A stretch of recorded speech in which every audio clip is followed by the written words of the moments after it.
2023 ಮುಗಿದು 2024 ಬರೋಕ್ಕೆ ಇನ್ನೂ ಕೆಲವು ದಿನಗಳು ಮಾತ್ರ ಬಾಕಿ ಇವೆ. 2023ರಲ್ಲಿ ಸಾಕಷ್ಟು ಸಿನಿಮಾಗಳು ರಿಲೀಸ್ ಆಗಿ ಕೆಲವು ಸಿನಿಮಾಗಳು ಒಳ್ಳೆಯ ಪ್ರಶಂಸೆಯನ್ನು ಪಡ್ಕೊಂಡ್ರೆ ಇನ್ನು ಕೆಲವು ಸಿನಿಮಾಗಳು ಫ್ಲಾಪ್ ಆದವು. ಹಾಗಿದ್ರೆ ಈಗ 2024ರಲ್ಲಿ ಯಾವೆಲ್ಲ ಸಿನಿಮಾಗಳು ಬರ್ತಾ ಇವೆ, 2024ರಲ್ಲಿ ಧೂಳೆಬ್ಬಿಸೋ ಸಿನಿಮಾಗಳು ಯಾವ್ಯಾವು ಅನ್ನೋದರ ಬಗ್ಗೆನೇ ಈ ವಿಡಿಯೋ. ಹಾಗಾಗಿ ಯಾರೆಲ್ಲ ಹೊಸದಾಗಿ ನನ್ನ ಚಾನಲ್ಗೆ ವಿಸಿಟ್ ಕೊಟ್ಟಿದ್ದೀರಾ ದಯವಿಟ್ಟು ಚಾನಲನ್ನು ಸಬ್ಸ್ಕ್ರೈಬ್ ಮಾಡ್ಕೊಳ್ಳಿ ಆ್ಯಂಡ್ ಪಕ್ಕದಲ್ಲಿರೋ ಗಂಟೆಯನ್ನು ಕೂಡ ಬಾರಿಸ್ಬಿಡಿ. ಏಕೆಂದರೆ ಇದೇ ತರಹದ ಮತ್ತಷ್ಟು ಡಿಸ್ಕಷನ್ ಜೊತೆಗೆ ಭೇಟಿಯಾಗ್ತಿರೋಣ.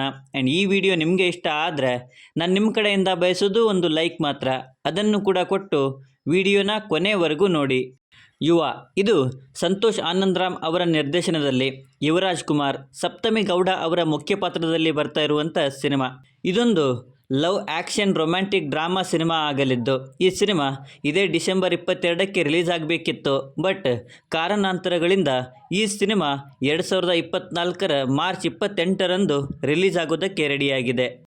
ಯು ಆ್ಯಂಡ್ ಐ, ಇದು ಉಪೇಂದ್ರ ಅವರೇ ತಾವೇ ಬರೆದು ತಾವೇ ಡೈರೆಕ್ಷನ್ ಮಾಡಿ ತಾವೇ ಮುಖ್ಯ ಪಾತ್ರದಲ್ಲಿ ಕಾಣಿಸಿಕೊಳ್ತಾ ಇರುವಂತಹ ಸಿನಿಮಾ. ಈ ಸಿನಿಮಾದ ಮೇಲೆ ಹೈಪ್ ಇರೋದಕ್ಕೆ ಕಾರಣ ಕೂಡ ಅದೇ.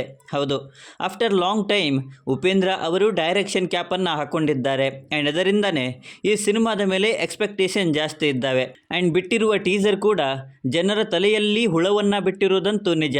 ಸೊ ಈ ಸಿನಿಮಾ ಕೂಡ ಜನರ ಮುಂದೆ 2024ರಲ್ಲೇ ಬರುತ್ತೆ ಅನ್ನಬಹುದು. ಮಾರ್ಟಿನ್, ಇದು AP ಅರ್ಜುನ್ ಅವರ ನಿರ್ದೇಶನದಲ್ಲಿ ಧ್ರುವ ಸರ್ಜಾ ಅವರ ಮುಖ್ಯ ಪಾತ್ರದಲ್ಲಿ ಬರ್ತಾ ಇರುವಂಥ ಸಿನಿಮಾ. ಇದೊಂದು ಫುಲ್ ಆ್ಯಕ್ಷನ್ ಸಿನಿಮಾ ಆಗಲಿದ್ದು ಈ ಸಿನಿಮಾದ ಮೇಲೆ ಎಕ್ಸ್ಪೆಕ್ಟೇಷನ್ ಜಾಸ್ತಿನೇ ಇದ್ದಾವೆ. ಈ ಸಿನಿಮಾ ರಿಲೀಸ್ ಆಗೋದಕ್ಕೆ ಡೇಟ್ಸ್ಗಳನ್ನು ಕೊಟ್ಟು ಅವುಗಳನ್ನು ಮುಂದೆ ಹಾಕ್ತಾನೇ ಇದ್ದಾರೆ. ಸದ್ಯಕ್ಕೆ ಸಿನಿಮಾದ ಯಾವುದೇ ರೀತಿಯ ಅಫಿಷಿಯಲ್ ಡೇಟ್ ಅನೌನ್ಸ್ ಇಲ್ಲ. ಬಟ್ ಸಿನಿಮಾದ ಕೆಲವು CGI ವರ್ಕ್ಗಳು ಬಾಕಿ ಇರೋದ್ರಿಂದ ಈ ಸಿನಿಮಾ ಕೂಡ 2024ರಲ್ಲೇ ರಿಲೀಸ್ ಆಗುತ್ತೆ ಅನ್ನಬಹುದು. KD ದ ಡೆವಿಲ್, ಇದು ಪ್ರೇಮ್ಸ್ ಅವರ ನಿರ್ದೇಶನದಲ್ಲಿ ಧ್ರುವ ಸರ್ಜಾ, ಸಂಜಯ್ ದತ್ ಅವರ ಮುಖ್ಯ ಪಾತ್ರದಲ್ಲಿ ಬರ್ತಾ ಇರುವಂಥ ಸಿನಿಮಾ. ಈ ಸಿನಿಮಾದಲ್ಲಿ ರವಿಚಂದ್ರನ್, ರಮೇಶ್ ಅರವಿಂದ್ ಹೀಗೆ ದೊಡ್ಡ ತಾರಾ ಬಳಗವೇ ಕಾಣಿಸಿಕೊಳ್ತಾ ಇದೆ. ಆ್ಯಂಡ್ ಪ್ರೇಮ್ಸ್ ಅವರ ಸಿನಿಮಾ ಅಂದ ಮೇಲೆ ಆಬ್ವಿಯಸ್ಲಿ ಸಿನಿಮಾದ ಮೇಲೆ ಹೈಪ್ ಇರೋದು ನಿಜಾನೇ. ಆ್ಯಂಡ್ ಈ ಸಿನಿಮಾ ಕೂಡ ಹಾಗೇ ಇರುತ್ತೆ ಅನ್ನಬಹುದು. ಸೊ ಈ ಸಿನಿಮಾ ಕೂಡ 2024ರಲ್ಲೇ ಧೂಳೆಬ್ಬಿಸೋಕೆ ಬರ್ತಾ ಇದೆ ಅನ್ನಬಹುದು. ಡೆವಿಲ್, ಇದು ಮಿಲನಾ ಪ್ರಕಾಶ್ ಅವರ ನಿರ್ದೇಶನದಲ್ಲಿ ದರ್ಶನ್ ಅವರ ಮುಖ್ಯ ಪಾತ್ರದಲ್ಲಿ ಬರ್ತಾ ಇರುವಂತಹ ಸಿನಿಮಾ. ಸದ್ಯಕ್ಕೆ ಡೆವಿಲ್ ಅನ್ನೋ ಟೈಟಲ್ ಜೊತೆಗೆ ಮುಹೂರ್ತವನ್ನು ಸಿನಿಮಾ ಟೀಮ್ ಮುಗಿಸಿಕೊಂಡಿದೆ. ಬಟ್ ಸಿನಿಮಾ ಕಥೆ ಇದೊಂದು ಪೊಲಿಟಿಕಲ್ ಥ್ರಿಲ್ಲರ್ ಸಿನಿಮಾ ಆಗಿರುತ್ತೆ ಅಂತ ಹೇಳಲಾಗ್ತಾ ಇದೆ. ಅಫಿಷಿಯಲ್ ಆಗಿ ಇದರ ಯಾವುದೇ ಅನೌನ್ಸ್ಮೆಂಟ್ ಇಲ್ಲ.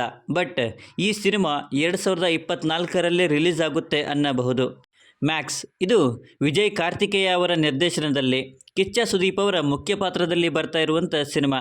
ಇದೊಂದು ಕ್ರೈಮ್ ಥ್ರಿಲ್ಲರ್ ಆ್ಯಕ್ಷನ್ ಸಿನಿಮಾ ಆಗಲಿದ್ದು ಸಿನಿಮಾದ ಮೇಲೆ ಎಕ್ಸ್ಪೆಕ್ಟೇಷನ್ಸ್ ಇರೋದಂತೂ ನಿಜ.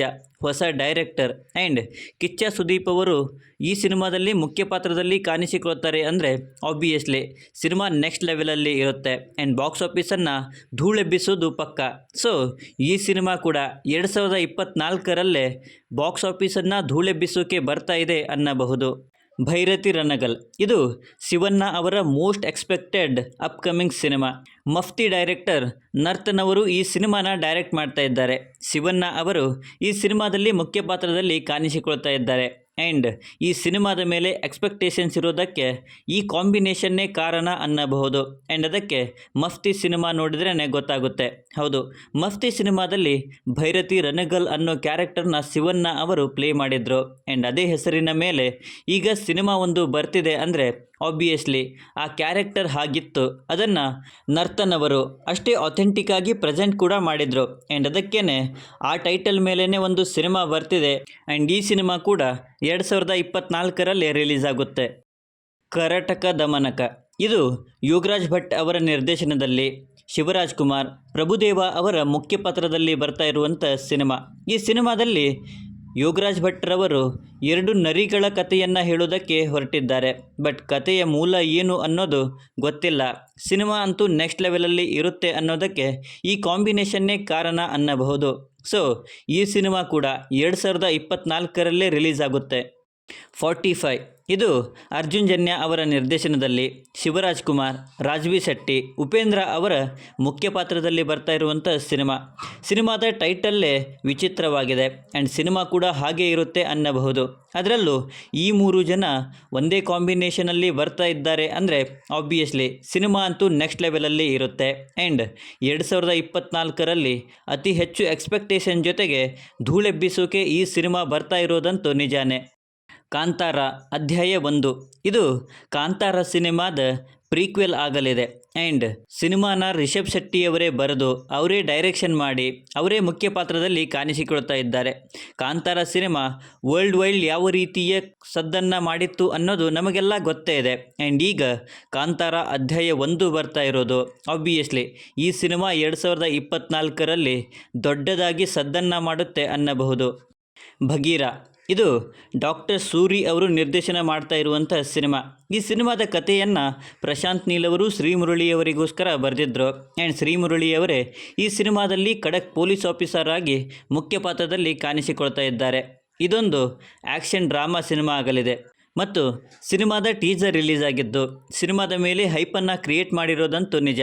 ಸೊ ಈ ಸಿನಿಮಾ ಕೂಡ 2024ರಲ್ಲೇ ಧೂಳೆಬ್ಬಿಸೋಕೆ ರೆಡಿ ಆಗ್ತಿದೆ ಅನ್ನಬಹುದು. ರಿಚರ್ಡ್ ಆಂಟನಿ ಇದು ರಕ್ಷಿತ್ ಶೆಟ್ಟಿಯವರ ಅಪ್ಕಮಿಂಗ್ ಸಿನಿಮಾ. ಉಳಿದವರು ಕಂಡಂತೆ ಸಿನಿಮಾದ ಪ್ರೀಕ್ವೆಲ್ ಆ್ಯಂಡ್ ಸೀಕ್ವೆಲ್ ಈ ಸಿನಿಮಾ ಆಗಲಿದೆ ಆ್ಯಂಡ್ ಆಬ್ವಿಯಸ್ಲಿ ಸಿನಿಮಾದ ಮೇಲೆ ಹೈಪ್ ಇರೋದಕ್ಕೆ ಕಾರಣ ಉಳಿದವರು ಕಂಡಂತೆ ಸಿನಿಮಾದಲ್ಲಿನ ಆ ರಿಚರ್ಡ್ ಆಂಟನಿ ಆರ್ ರಿಚ್ಚಿ ಕ್ಯಾರೆಕ್ಟರೇ ಕಾರಣ ಅನ್ನಬಹುದು. ಸೊ ಆ ಕ್ಯಾರೆಕ್ಟರ್ನ ಇಲ್ಲಿ ಪೂರ್ತಿಯಾಗಿ ಎಸ್ಟ್ಯಾಬ್ಲಿಷ್ ಮಾಡ್ತಾ ಇದ್ದಾರೆ ರಕ್ಷಿತ್ ಶೆಟ್ಟಿಯವರು ಆ್ಯಂಡ್ ಅದಕ್ಕೇ ಸಿನಿಮಾದ ಮೇಲೆ ಎಕ್ಸ್ಪೆಕ್ಟೇಷನ್ ಜಾಸ್ತಿ ಇದ್ದಾವೆ ಆ್ಯಂಡ್ 2024ರಲ್ಲಿ ಈ ಸಿನಿಮಾ ಕೂಡ ಧೂಳೆಬ್ಬಿಸುತ್ತೆ. ಸ್ಟೋರಿ ಆಫ್ ರಾಯಗಢ ಇದು ಸಿಂಪಲ್ ಸುನಿ ಅವರ ನಿರ್ದೇಶನದಲ್ಲಿ ಗೋಲ್ಡನ್ ಸ್ಟಾರ್ ಗಣೇಶ್ ಅವರ ಮುಖ್ಯ ಪಾತ್ರದಲ್ಲಿ ಬರ್ತಾ ಇರುವಂಥ ಸಿನಿಮಾ.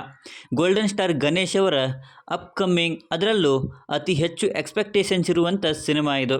ಬಿಟ್ಟಿರುವಂಥ ಪೋಸ್ಟರ್ಸಿಂದನೇ ಸಿನಿಮಾದ ಮೇಲೆ ಹೈಪ್ ಕ್ರಿಯೇಟ್ ಆಗಿರೋದು ನಿಜ and golden star Ganesh and simple Suni ಅವರ ಕಾಂಬಿನೇಷನ್ ಅನ್ನೋದು ಕೂಡ ಈ ಸಿನಿಮಾದ ಮೇಲೆ ಹೈಪ್ ಕ್ರಿಯೇಟ್ ಆಗಿರೋದಕ್ಕೆ ಕಾರಣ ಅನ್ನಬಹುದು. ಸಿನಿಮಾದ ಕಥೆ ಮೇ ಬಿ ಗ್ಯಾಂಗ್ಸ್ಟರ್ ಬೇಸ್ಡ್ ಆಗಿರುತ್ತೆ ಅನಿಸುತ್ತೆ ಆ್ಯಂಡ್ ಸಿನಿಮಾ ಅಂತೂ ನೆಕ್ಸ್ಟ್ ಲೆವೆಲಲ್ಲಿ ಇರುತ್ತೆ ಅನ್ನಬಹುದು. ಸೊ ಇವಿಷ್ಟು ನನ್ನ ಲಿಸ್ಟಲ್ಲಿ ಇದ್ದ 2024ರಲ್ಲಿ ಧೂಳೆಬ್ಬಿಸುವ ಸಿನಿಮಾಗಳು. ಮತ್ಯಾವುದನ್ನಾದರೂ ಬಿಟ್ಟಿದ್ರೆ ಮತ್ತು ಈ ಸಿನಿಮಾಗಳಲ್ಲಿ ನೀವು ವೇಟ್ ಮಾಡ್ತಾ ಇರುವಂಥ ಸಿನಿಮಾ ಯಾವುದು ಅನ್ನೋದನ್ನು ಕೆಳಗಡೆ ಬರೆದು ತಿಳಿಸಿ. ಮತ್ತು ಈ ವಿಡಿಯೋ ನಿಮಗೆ ಇಷ್ಟ ಆಗಿದ್ದರೆ ದಯವಿಟ್ಟು ನನ್ನ ಚಾನಲನ್ನು ಸಬ್ಸ್ಕ್ರೈಬ್ ಮಾಡಿಕೊಂಡು ಸಪೋರ್ಟ್ ಮಾಡಿ. ಆ್ಯಸ್ ಯೂಶ್ವಲಿ ಸಿಗ್ತಾ ಇರೋಣ.